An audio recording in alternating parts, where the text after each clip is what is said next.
आज माझ्यासोबत इतकं वाईट घडलं ना, काय सांगू तुम्हाला. इतका पस्तावा आला आणि इतकं टेन्शन आले ना मला, की मी तुम्हाला शब्दात सांगू शकत नाही. जायचं तर कॅन्सल झालं, पण पैशाची पण खराबी झाली. पैसे पण परत मिळणार नाही याचं दुःख होतं.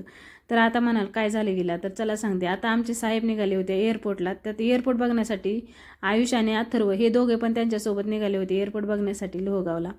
तर आता झाले असं की आम्हाला जरा बाहेर जायचा प्लॅन होता. फ्लाईट वगैरे सगळं बुक झालं होतं, हॉटेल वगैरे सगळं काही बुक केलं होतं. आणि आयुष्यात पहिल्यांदा माझे मिस्टर मला कुठेतरी फिरायला घेऊन निघाले होते. म्हणून एवढी सगळी मी तयारी केली होती. हा टॉप मी नवीन घेतला होता, 2-3 जीन्स नवीन घेतल्या होत्या. आता स्लीवलेस मी घालत नाही, पण तरी पण म्हटलं आता हे गेले चौकशी करण्यासाठी. जर अचानक जायचा प्लॅन ठरला तर आपलं सगळी तयारी झालेली पाहिजे. म्हणून मी संध्याकाळी स्वयंपाक करायचं बाजूला ठेवला आणि म्हटलं चला या टॉपला पहिले आपण ना याच्या स्लीव्ज लावून घेऊया. तर स्लीव्ज लावून घेतल्या. असं काही दिसत होता हा टॉप. तसं तर मला काही एवढा आवडला नाही, पण म्हटलं चला इमर्जन्सीमध्ये भेटला होता त्यामुळे मी घेतला होता.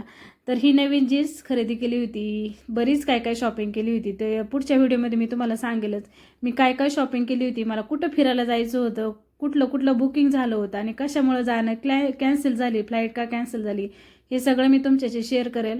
तर एअरपोर्टला जाऊन आले आणि कळलं की फायनली आपलं जायचं कॅन्सल झाले, कारण आपली फ्लाईटच कॅन्सल झाली. आता मूड गेला होता, स्वयंपाक बनवायची इच्छाच नव्हती. कारण कसं होतं 15 दिवसापासून आपण तयारी करतो ना, ऑन द स्पॉट म्हणजे निघायच्या आधी 2 तास आपल्याला कळतं की आपलं जाणं कॅन्सल झाले ना, तेव्हा किती मूड जातं ना हे कुणी मला विचारा. कारण एवढा मूड गेला होता, स्वयंपाक करायची अजिबात इच्छा नव्हती. मी म्हटलं मला जेवायचंच नाही, उपवास असलं तरी मला जेवायचंच नाही.